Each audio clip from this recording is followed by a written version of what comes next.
Today I just wanted to talk about, I'm sure you all remember the great skill of proactive teaching, because I think it's a really good time to practice doing that because a lot of things come into play.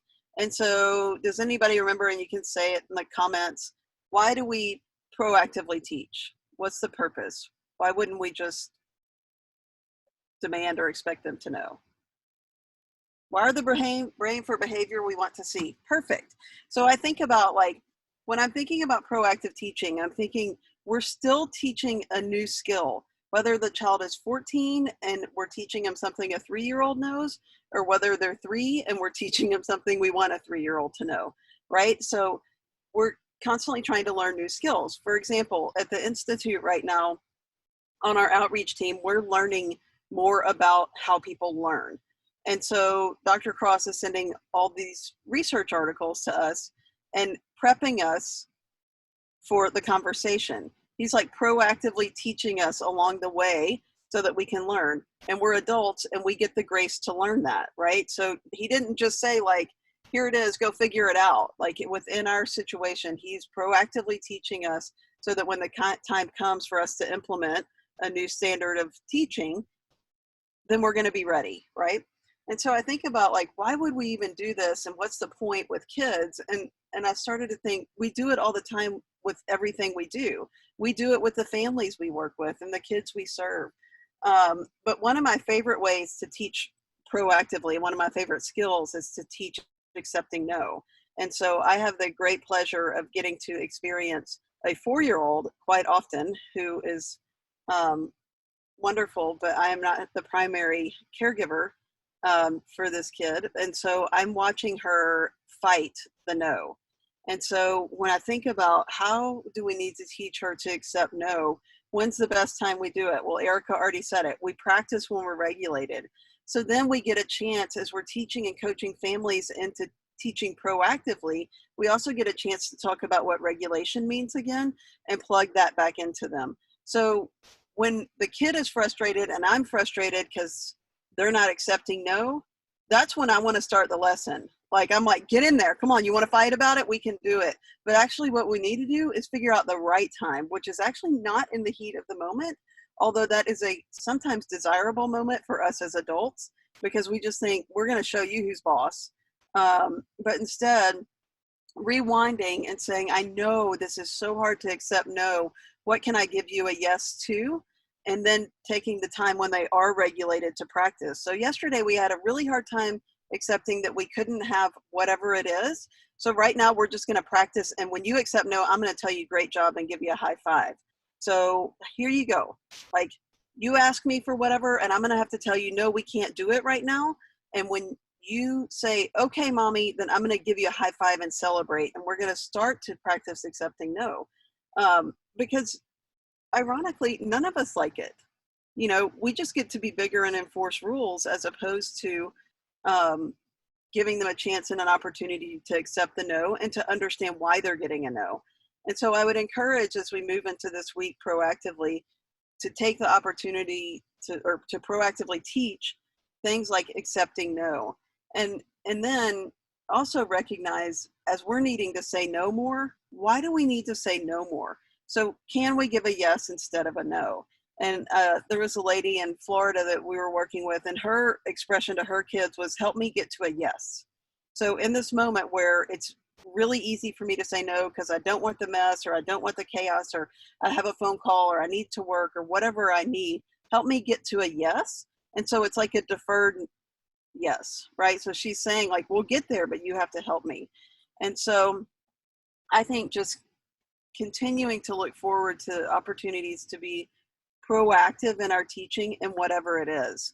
So it doesn't matter. Maybe it's that we're going to proactively teach accepting limits. Right now I need to make a phone call. So, or in an hour I need to make a phone call. So I need to set this limit with you now and help you to understand it. Let's see here. Meg said, can you explain some ways to proactively teach with teenagers? I have a lot of parents of teens who are struggling right now. Yeah, so teens are really fun and exciting. and what they really want. Does anybody remember being a teenager and what did we want? Teens want power and control, right? It's natural in their development for them to start spreading from us in their teen years. And so when you think about what do we need in the moment to proactively teach them, or what skill do we need, they want to have fun with us, they want to feel connected from us, and they want to be able to exert some power and control and our authority. And so I mean, depending on what you want to teach them, make it fun, make it about something they like, and then kind of get the lesson in that way. But if we're trying to teach them just through discipline, or just through get out there and work harder or be respectful, then they won't. You might get into things that interest them. Is there a show that explains what you're trying to get them to do? I don't know, Meg, if you have I feel like I'm kind of circling your question because I'm not sure. Do you have a specific skill they're trying to teach? I think that a lot of parents are feeling very frustrated with disrespect. So just general disrespect. So a quick redo for disrespect is obviously a great way to go to try to diffuse the situation when it's there. But I would be as playful as I could about it. So like when somebody said earlier in the comment that they're struggling more with their teen, I was thinking that yesterday when my youngest woke up, which if you've been around a while, you know that's going to happen at any minute now. But yesterday I was like, well, good morning. And she was like, what? And I'm like, okay, like, let's take it down a notch. We need to practice that again and try it again. But later on, I was like, hey, you know, how do we get to a moment where when you first wake up, and I've been awake for 8 hours, and how do we interact in that moment that's not overwhelming for either one of us or underwhelming for either one of us? Because what do I want first thing in the morning with my kids? I want connection, and it's first thing in the morning with her. But for her, she's like, I want to be over here by myself like you were 8 hours ago when you were drinking your coffee. So not looking at it as a personal thing, I think like NSI Zoom, we're on the same page. She's not coming after me, but it feels like she is. And when we take things personally, for me, I take it a step further to, oh my gosh, you know what? This kid's going to go off to college next year. She's going to disrespect her professors. She's going to disrespect her peers. She's not going to have any friends. She's not going to get a job. She's like, I've got her so far down the road of what disrespect looks like.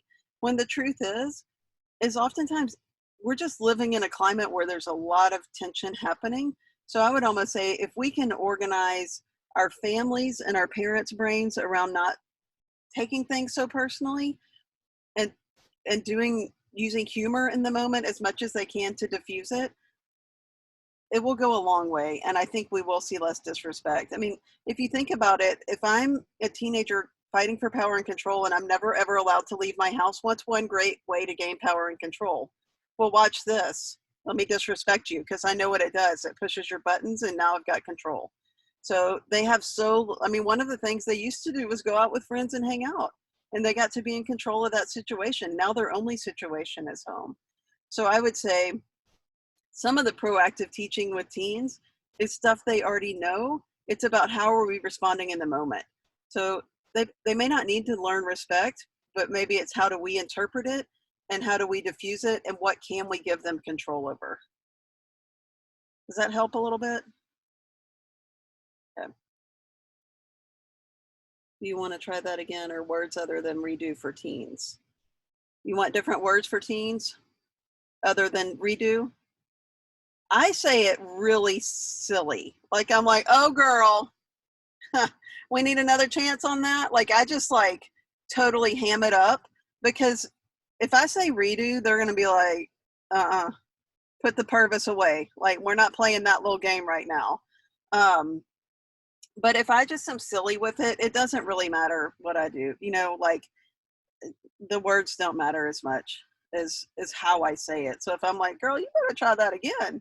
I'm still your mama, you know, like, and even that's just really silly. It's not a like old school threat. They know, but I just try to kind of ham it up and not make it a thing. Can I add something to that, Sarah?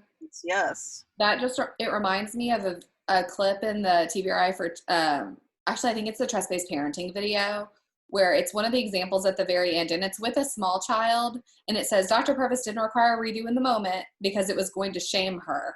I think it's Abby. And I think that line of text is especially important for teens. If you think a redo is going to be shaming, don't do the redo. Talk about it later. And maybe you're having a conversation while you're washing dishes side by side, and you're saying, hey, earlier that was really tough when I felt like I wasn't understanding you and you weren't understanding me. So what could we do next time in a way that we can make sure we're acting respectful, but that I can hear you better, or whatever it is. And maybe that's what the redo looks like for a teenager, but it's not standing there and getting in a standoff over the redo with your 15-year-old, because that's not going to do anything, and is not going to, you're not going to leave the interaction feeling more connected with that behavior changed. So it's not going to meet the goal. I think that's a really great point, because it is so easy to shame. And sometimes we just don't even know we're doing it. But and I'll even say just quickly on teens, like something I've completely changed in my house is, I do believe in sharing the load, but we don't do heavy chores. There's no chore chart in my house because I can't maintain it. But the rule kind of is like, if I ask you to do it, I expect it to be done. Now, I'm not like a jump up right when I say it. I used to be pre-purpose, but now I've started to write the things that I hope for them to accomplish. We have a big dry erase board. And so like before I left earlier, I was like, I'd like for you to empty the dishwasher and you to fill the dishwasher. And don't forget to make this phone call. And by the way, your mama loves you, so I'm just, and they're doing it. Like they're responding so much better than it having to be like this big interaction.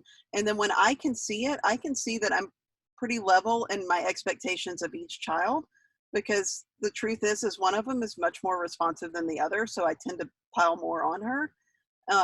But taking it out of being a verbal interaction, I don't have to see the eye roll. I guarantee you they roll their eyes when they see that. No doubt. But it's not because they don't want me to ask them to do that. It's because they don't want to do it. I don't either. That's why I'm asking them to, I just want the kitchen to be clean. So that might be another good tip for teens.